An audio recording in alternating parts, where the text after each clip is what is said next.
Yeah. This disqualifies 90% of people who are talking online right now.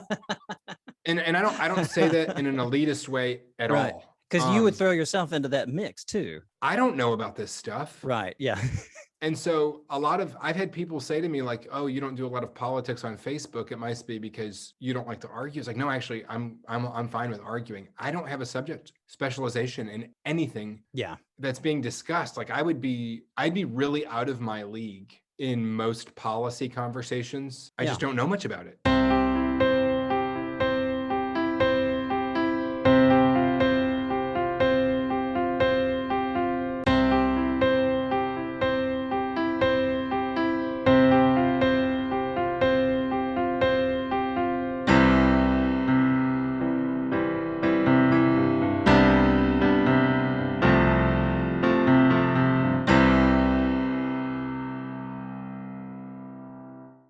Hey everyone, welcome to Faith in the Folds, a podcast for ministry, biblical studies, and Christian living. I'm your host, Kevin Burr.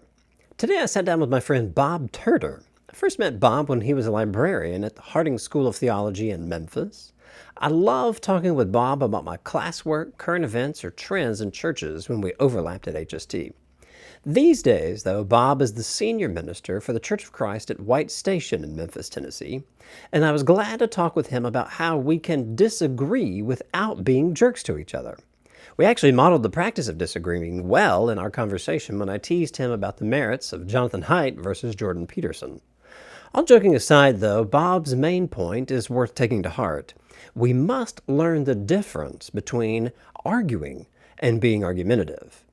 If you enjoy the kinds of conversations we're having here on the podcast, would you be willing to like and subscribe to us and maybe share us with someone you think who might benefit from this?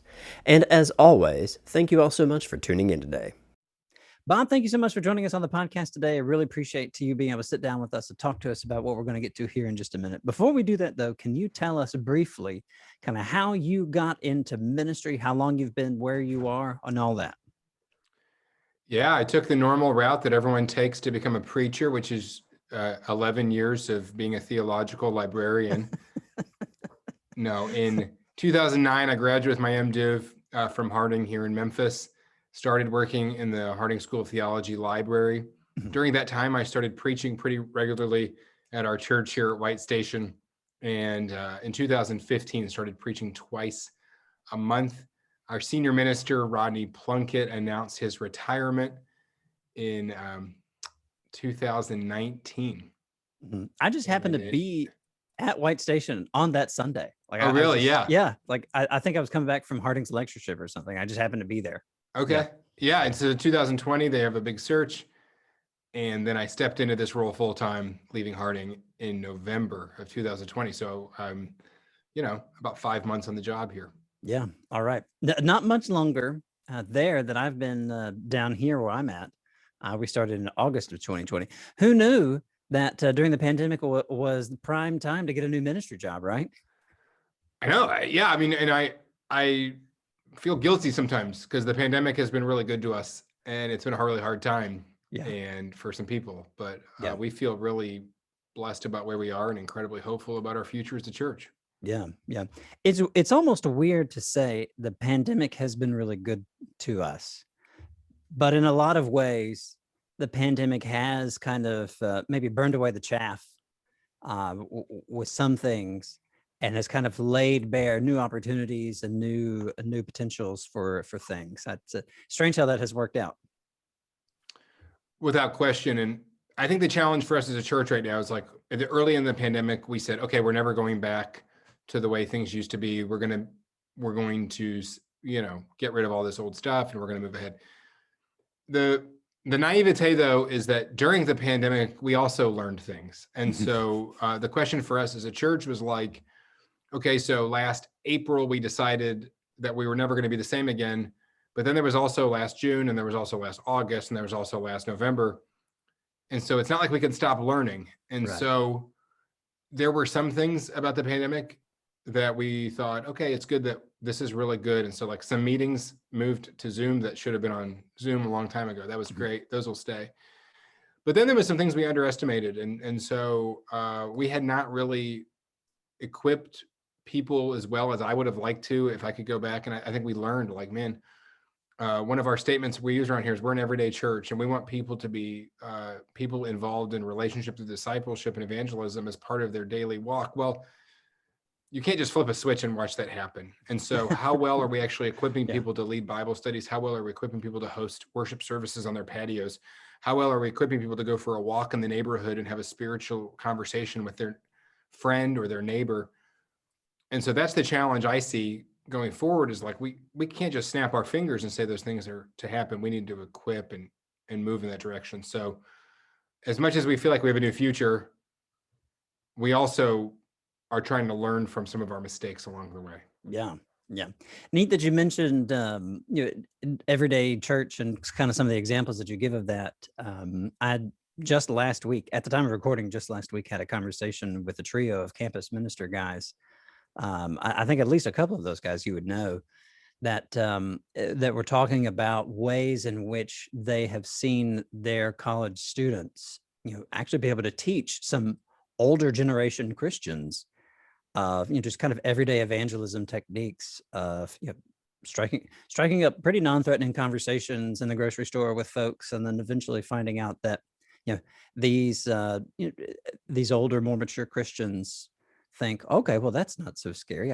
I can actually do that kind of thing. You mentioned Bible studies or worship services on your patios, or especially taking walks in the neighborhood, that kind of thing.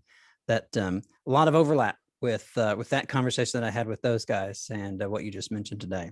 So, Bob, to get into our topic today, I'm excited about this because I think it'd be pretty interesting. What we're going to cover today is how to disagree without being a jerk. And I have to ask, Bob, did you arrive at this topic because you have a lot of experience being a jerk? I'm a jerk, totally jerk. My wife will tell you that at my best moments, I cover it up well. Right. So, Yeah. it's like inside of us, there's this person that we don't want other people to see. Am I one of those people? Mm-hmm. I realized I've kind of come to my journey thinking about this through a few ways. One of them is that I think that the distinction in arguing and being argumentative. Mm-hmm. And so in my undergraduate, I remember a teacher making that distinction for us, and people would say, well, I don't want to argue. And she was like, no, you don't want to be argumentative. You do want to argue. That arguing is simply putting an idea out there for consumption or for to become better or to be improved on. And so everything we do is making a case and making an argument. Where we eat, how we spend our money, what do we do? That's making an argument. Being argumentative is, I would say, a posture in which you're trying to bait people in an annoying way. And I like that. Being an unnecessary devil's advocate when there's nothing to be gained from the conversation. I think that we have, unfortunately, though, used the word argue to think like being a jerk. Mm-hmm. And, well, you just want to argue with me. No. So to return it to like Jesus, I mean, I would say Jesus argues a lot.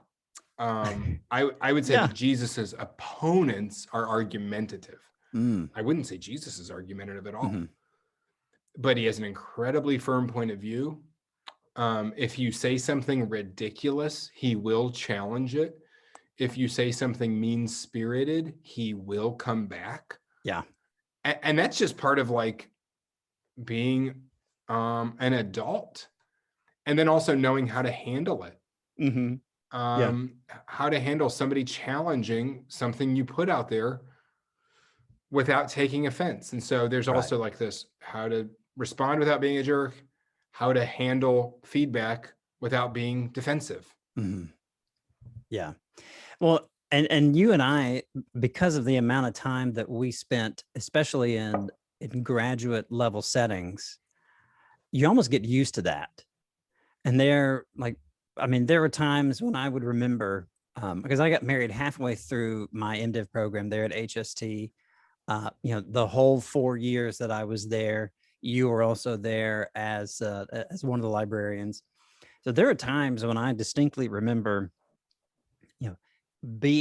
I was either writing a paper or I was studying something and I was preparing for an exam or something like that, and I knew both sides or all the sides of the argument for whatever the topic it was, and then I'd get home, and then Linnea would say something, and I would start picking. It's like, well, actually, I wouldn't want to go that way with it, and like eventually I realized, like, okay, I'm not at school anymore. Yeah. I need to step back just a moment. It was especially bad when I was working on my dissertation later at Asbury, because I would there'd be a couple of chapters where I'd have to really go after some guys that I disagreed with. And there were a few times I was like, okay, this is not, me arguing with you about dinner is not the same as me arguing with these guys about social memory theory and the criteria of authenticity for historical Jesus study. We're in different ball games here. I was being argumentative, forgetting also the rules of the process of engaging in a constructive argument. Bob, how can we have a constructive argument? Yeah, so I came to this, one of the contexts I came to this was that I was a teacher of book reviews. And so one of the most important things we do in grad school is write book reviews. And I was trying to prepare people in their first year of academic work how to review a book. Well, I realized quickly that that's more than just reviewing a book. It can also be that you're reviewing an article that you read. Okay, well, it could also be reviewing anything you ever read and need to make a response to. There's kind of a general procedure that people are taught to go through. And that's when I developed this idea of what are some principles and how to argue without being a jerk. Because if there's any topic, there's going to be multiple sides and you have to somehow get on one of them. Yeah. And so I just thought, this is all that life is. I mean, this is reading the newspaper. This is watching television. Right. Is this idea that somehow you have to frame a response and do it in a way that's helpful. So Bob, it sounds incredibly like critical thinking. Yeah, right. Yeah, I mean, like Alan, what you're describing, right? Alan Jacobs has that book, How to Think, which I thought was a really good book, by the way. And the way that I would frame it for students and help them is like, okay, let's not talk about book reviews. Let's talk about Yelp. Okay, so imagine you're writing a Yelp review rather than writing a book review. Yeah. How could you do this in a way to be helpful? So one of the things I would say is that if you want to argue that being a jerk, you have to know your subject remotely as well as the person you're in conversation with. Okay. So you have to master your subject. Yeah. This disqualifies 90% of people who are talking online right now. and I don't say that in an elitist way at all. Because you would throw yourself into that mix too. I don't know about this stuff. Right. Yeah. Yeah. And so I've had people say to me like, oh, you don't do a lot of politics on Facebook. It must be because you don't like to argue. It's like, no, actually I'm fine with arguing. I don't have a subject specialization in anything. Yeah. That's being discussed. Like I'd be really out of my league in most policy conversations. I just don't know much about it. What's funny is that I've heard Jerry Seinfeld make the same comment about about political humor. Like people will ask. Now there's a guy, I have subject specialization in Jerry Seinfeld. All right, I could talk about that. And that's right. I figured if I dangled that carrot. Right, now you're talking my language. Yeah. Yeah. So like Jerry Seinfeld, he's a guy that doesn't have a ton of political humor out there. A lot of his is like, family or like just social observations, things like that. But it's not super political. And I've heard him say, it's like, he just doesn't feel like he does that stuff very well. So he stays away from it. And so and by the way, it's not like there's some standard of what everybody needs to know to talk about this stuff. I mean, you need to have a subject specialization that brings you into the conversation of the person you want to talk to. Sure. Yeah. Yeah. And I like how you specify that at a personal level. Yeah. Yeah. Like, and so it's like, no, I don't think that to have a conversation about Joe Biden's infrastructure policy, I don't think you have to be a city planner to talk about that. Right. But I do think that whoever you're addressing, you should have as much subject specialization as they do. So, which is where you get people in the comments section of the online newspaper, which is they know nothing about anything. Right. But they all talk to each other. So I guess maybe they do have enough specialization as the people they're talking to. But so for the world that I was in theological librarianship, it was like, well, if you're reading a book and you're going to review the book, and I don't say this in a condescending way, that I trust that you have read the book. That's the bare minimum you can do. And right. And then perhaps you've read other books on that topic. Yeah. Or other kinds of literature. So that doesn't, if you're reviewing the encyclopedia, I wrote a review one time of religion and popular music. I'm not a music expert at all, but I'd read a lot of other reference works. And so I wrote my review from the perspective of a person who's a librarian who did a lot of work in reference works. And so how does this behave as a reference work, and what do we expect out of reference works, and how would a librarian, those kinds of things. And I wrote it for a journal that was dealing with librarianship and should you add this to your collection? Sure. So find out a way that somehow you have a niche. I know that this sounds, when I say this, it like almost sounds like I'm telling people not to talk. I'm not. I'm the very last person who would tell people not to have an opinion, not to talk. I think everybody should talk, and I think everybody should have big opinions. I do think people should find people to talk to who are like in a reasonable conversation zone. Yeah. And like who we can learn from each other and add to each other. And so how useful is it to have a prior relationship with those kinds of people? Well, if we're hoping to grow and learn, pretty important, because you don't really learn outside the context of relationships. So I toss you that softball because basically I want to get to the point. You mean yelling at strangers on the internet probably isn't the most effective use of my time? Yeah, not many converts. I mean, Pentecost had thousands of converts. I'm not sure how many have been made on Facebook. And part of that is just that the media shapes the message. And so if you're talking to a stranger, you're not expecting any sort of intimate life change available. Yeah, it's fair. My experience in life is that people are the most blunt and honest with the people they have the least chance of changing, and we are the most passive and milquetoast with the people that we have the most chance of changing. Yeah, and a lot of times, I think, I know when I think about this, like, how do we review things? Like, let me give you a few examples. One thing that we would teach, and I think it's really important for however we talk about a topic, is like, you have to be a subject, you have to understand the subject, but then also you have to be able to talk about a topic in a way that helps a person understand, describe what you're doing. And so in an argument, not a face-to-face argument, but especially a written argument, say you're writing a Yelp review and you're describing a pizzeria. I don't find it very helpful at all to walk in and be like, I thought this was nasty. I have no idea what that means. And I'm not trying to be argumentative. Like, I have no idea what that means. Yeah. I think it's incredibly helpful to describe what was on the menu. How many people are in the kitchen? Is this gas? Is this wood fired? What style of pizzas are we doing here? Yeah. What's the price point on the menu? Was it crowded? Was it empty? How many seats were there? Reservation, not reservation? How fresh are the pizzas when they come out? I mean, are they, is it what's the roster of ingredients? Are they from cans? Are they doing fresh things?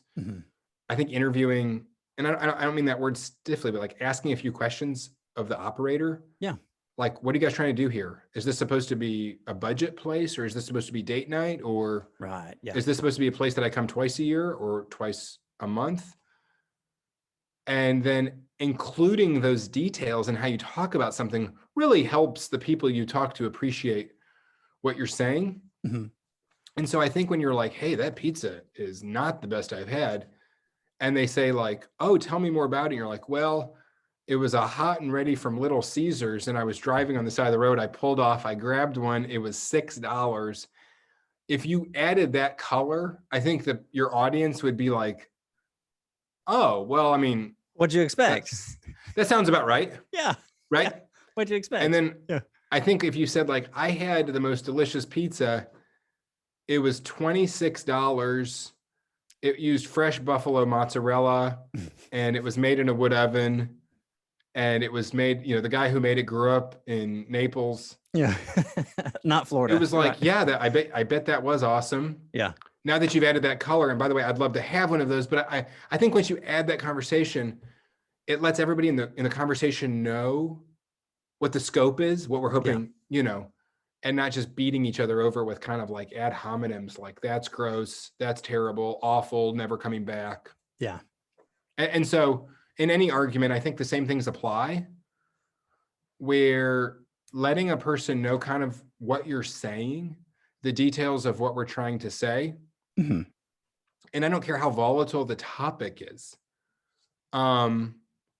And so like, let's just pull off a really volatile topic. I mean, churches and LGBTQ. Yeah. Well, if you kind of describe your point of view as like, are you saying what you're saying because you think that we read the Bible wrong? Or are you saying what you're saying because you think we've treated people in a really mean way? And both of those things may or may not be true, but kind of giving some color and some description Right. to what you're trying to say helps people as they talk to you understand how to engage this. And if they understand how to step in the room, it's less likely we're going to treat people in a really demeaning way. Bob, let me ask you this, because based on what you've been describing, it sounds almost as if there might be some unwritten rules or expectations for how to have a discussion that might involve some disagreement, in much the same way as there are just unwritten rules for social interaction in general. Is that fair? Yes. I mean, there's totally unwritten rules of kind of how you proceed. I mean, in like an argument or a conversation, it's like, I mean, I would definitely think one person's talking about a topic and the other person starts getting personal and throwing ad hominems, and well, okay, now you broke the rule, right? Yeah. I thought we were talking about a topic. You decided you wanted to make it personal. I mean, like that'd be one, I think. Yeah. I think that assuming the worst in your conversation partner. I was going to mention that. Yeah, go ahead. And so, assuming I think of things objectively and I'm using data, but you think of things subjectively and you use feelings. Mm-hmm. Well, there's no good way to come out there. And so that's one I would use. Because with that, you're at least perceiving that you're using different rules. So again, the rules are different. You have an agenda. I want what's best for the people. Right. Exactly. Yeah. And so those are just ways, I think those are, if we can call them jerkish, like those are jerky ways of talking. It's like, you're going to twist this midway to make me lose. Right. And Jonathan Haidt talks about that in his book, The Righteous Mind, that every argument is based on kind of a social construction where we're making things up as we go along to suit our need. And Haidt says that's okay, actually. That's not bad. That is how humans behave. Mm-hmm. But it is good to have some ground rules before we start arguing so that we don't manipulate it and really hurt people and make people hate us. Yeah. Bob, Jonathan Haidt is great, but have you heard of Jordan Peterson? I know Jordan Peterson. Yeah. For those of you who don't know, Bob and I are friends for a long time, and we've argued. Could you call it an argument? I mean, we were in Denver last time. We got to talk about these guys, and Denver. I remember that we were at that diner with the omelets, burritos, huge breakfast menu downtown. Yeah, but it had was a Western omelet, I think, 8:30 at night or something like that. But anyway, we Sam's number 2 or something, right? Yeah, something along those lines. But we had a funny conversation about the merits of Jonathan Haidt's work, of which Bob is a big proponent of, merits of Jordan Peterson's work, which I'm a big proponent of. So that's why I took a friendly shot at Bob for that particular reason. But I do like what he a lot of what he says there, especially about reasons why we disagree. I don't know if you were going to get into that, but there tends to be certain values that certain kinds of folks, or certain virtues maybe that certain kinds of folks emphasize, and some are really high on like order, and some are high on mercy, or things along those lines. Yeah. Are you able to get into that a little bit? I didn't prompt you for that, but are you No, able to get Jonathan into Haidt that a has little like bit? 5 major, there's kind of 5 value systems that people operate on. He would add a 6th Mm-hmm. in his work, The Righteous Mind. And so And height is spelled one, Haidt. Haidt. Yeah. One of them is liberty. One's justice. One is loyalty. And basically it's like, if you just imagine these are like 5 categories that everybody can go from 0 to 100. Mm-hmm. And all of us have a little bit, but not all of us have the whole, all of them. Right. And they're just measurements of kind of how hot we are in an issue. And if you think about arguments, you have a person who their entire thing is about loyalty and your entire thing is about justice. That's not going to go well. Yeah. And the interesting thing is, if you look at scripture, or if you look at the founding of America, or if you look at great figures, and so if you want to talk about Abraham Lincoln or Martin Luther King or whatever figure you want to consider, Jesus Christ, you can find that stuff in all of them at the moment to make your point. Right. And so you can find all kinds of things in people to make your point. And Haidt just kind of says, before we start the argument, it might be worth considering kind of what our different value systems are as we get to this. And so at least we don't demonize our opponents. Mm-hmm. And so all internet conversations eventually come to the place where somebody gets compared to Hitler. What's that called? There's like somebody's law, right? Yeah, somebody's law. I don't know. Yeah, I remember. You can look it up. Yeah, we could. I might look that up in post or something, in post production, and maybe put that in the comments or something, or put it in the description. All right. So know your subject. Don't assume the worst. I'm kind of listing these as sort of best practices for ways in which we can have healthy disagreements. Know your subject. Don't assume the worst about your opponent. Anything else along those lines that you would want to mention? Yeah, be generous with what they are trying to do. Mm-hmm. And so don't judge people based on your standards of what you wish they had done. Judge them based on what you perceive they're trying to do. So like back to the Yelp review. Yeah. It's like, well, were they trying to create what your expectations were? So, I mean, you go and it's, they're charging $8.99 for a sirloin, and they have a giant barrel full of peanuts as you walk in the restaurant, and you went there for your anniversary and you thought the service was bad and it wasn't very romantic. Well, that's on you. Right. And so, yeah. So being generous with what other people were trying to do. And so as we went back before, it's like, you're in some hot conversation, controversial, contested issue, and they're trying to make a different point than you're trying to make. Mm-hmm. And hearing a person, and so someone comes in a room and they say, man, I think we've been really insensitive to a group of people, or hey, and it's like, okay, they said, I think we've been really insensitive to a group of people. How do you meet them on that topic, right? Yeah. Mm-hmm. And you can see this with our current conversation around racial justice. Yeah. Is like, I believe we've been insensitive to this group of people, and you have an argument because someone wants to talk about some totally different policy matter. Right.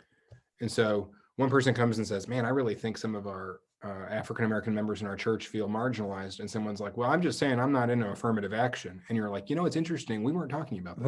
We didn't go there. Yeah. No. And you went there. And now they feel even more marginalized because we were trying to talk about them as humans, and you want to talk about some policy, some Supreme Court ruling from the 80s or something, yeah. Right? And so it's like, be generous to kind of what a person's trying to do, where a conversation is going. Who was it that said something like, be quick to listen, slow to speak, slow to anger? Yeah, that was the book of James, I believe. I think that's right. Yeah. If you want to get technical. Yeah. And these aren't just like, I want to say this, like, I think a lot of what I'm talking about is like how to argue. And what I'm saying is, I'm not saying be quiet and don't argue. I am not one of those people. And so there's a lot of those talking on the internet and whatever, like, hey, we just all need to be quiet and listen. Like, that's not actually what I'm saying. Yeah. Because there I are think we things should, worth speaking up and talking out about. yeah. And like, by the way, everybody wants to talk. Mhm. And so there's nothing wrong with speaking. There's nothing wrong with getting information. I hope people read and argue and have vigorous debate. I mean, I'm great with walking into a barber shop and a bunch of guys are arguing MJ versus LeBron. Like, sign me up. Yeah. Yeah. But I think we need to, I just think if we want to have productive arguments that aren't about belittling our opponents, we need to have some assumptions about how we do that. Yeah. Yeah. I like that example too about MJ versus LeBron. How out of place would it be to say, you're making your points versus, championship rings versus, rebounds and, all that stuff. How out of place would it be to say, well, you only think that way because you're a jerk? Right. It's like, oh, wait a second, Right. guys. That's not how we're rolling here. Yeah. Or demeaning a person, saying, well, if you had been old enough to see Michael Jordan play, you would think differently. Well, that's kind of demeaning. Yeah. And it might be true, by the way. I mean, there might be some validity to it, but it's not going to help you make your point. Yeah. And especially when these topics come to more kind of, things that are more politically inclined or religiously minded. Yeah. Well, you mentioned LGBTQ issues. You mentioned racial justice issues. Yeah, those are definitely more serious than who's the GOAT in the NBA. Yeah. Right. Yeah. So know your subject. Don't assume the worst about your opponent, which I think then the flip side of that is be generous with what other people are trying to do. That is actually the positive, the positive action item, if you want to say, to, not assuming the worst about your opponent. Instead, actually try to understand what they're wanting to do. Bob, anything else you would add to that list? No, and just kind of, probably if I had to say something, I would say in a conversation, the easiest way to meter your argument is, am I doing 49% or less of the talking? Interesting. Yeah. In any conversation of 4 people, it never usually stays at 25, 25, 25, 25. And as I said before, I'm not the guy who's saying be quiet the whole time, but it would be interesting. Am I wearing people down? Yeah. Which is, some of us are talkers, and some people are better talkers than others too, and some people have more interesting things to say. So it's not all. I mean, but we might annoy people if we're just taking all the air out of the room. Yeah, yeah, that's an incredibly useful metric. Is like, how much of the talking in the room are you doing? I really like that, because that's something that should be pretty easy to figure out. You and I work together in kind of an unofficial capacity there at the Church of Christ at White Station. I was for one semester, I was for at the risk of self-aggrandizement, I was the Greek language expert for the Wednesday night prep class. Yes. Yeah, we're one of the few churches that had that role, but we were very proud. And I absolutely love that class. For those of you who aren't familiar with this, which will probably be most of you, about every semester, the folks there at White Station would have somebody come in to present kind of a Friday evening, Saturday morning seminar on whatever particular book of the Bible White Station was going to study during that time. And for 1 year, they did, I think, Luke and Acts, and for one of those classes, I was able to sit in on a Wednesday night class that would Philippians. Yeah, sorry, Philippians was the year, because I found my notes from that. I got them from Dave Bland. Years ago, I was turning these in, but they had. For Wednesday nights, you'd have a time where all the Sunday school teachers would study the particular text that we were going to go over in their own classes. And then, my role was basically to comment on, hey, okay, when Paul uses this particular Greek term, or here's some kind of social or historical context that might really help us understand some of these terms that Paul uses in Philippians 2, stuff like that. In that class, which was a wonderful class, there were still times when a couple of folks would just not be able to read the room very well. And in a class that was usually somewhere between at least like 5 to 10 people, it was rarely, help me with my math, it was rarely like 10% and 10% and 10%. It was often, 60% with one person, just totally missed kind of the unwritten rules of being able to dialogue in these kinds of environments. It might have helped them to know this list, Bob. Yeah, I mean, and if nothing else, it will make Yelp a better place and TripAdvisor and all of these things. More useful, yeah. It's really more helpful. And if you read, I'll give some resources that I think are really good.